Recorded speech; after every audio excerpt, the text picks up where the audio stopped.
Welcome to DSA Progress. Today we'll be solving palindrome check.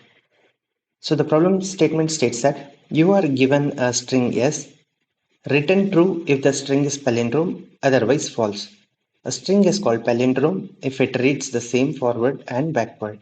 So we have to check if a string is palindrome or not, if the same string and the reverse string is equal or not.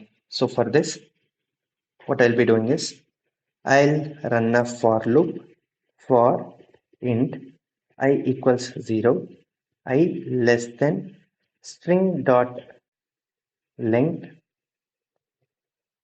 I plus plus. So we'll keep checking if the character at first index and the character at the last index is equal, and the second index and the last but second index is equal, the third index and the last but third index is equal or not. So that's the logic that we'll be using. So I'll be checking if s dot character at I, if it's not equal to s dot character at s dot length minus 1 minus I. So if it is not equal, I'll return false. Means it's not a palindrome. I have a typo here, let me correct it.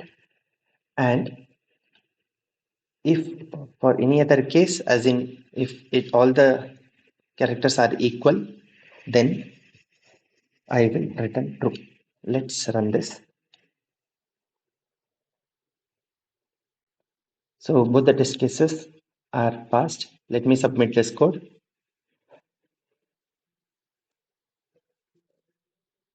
So all the 113 test cases have passed.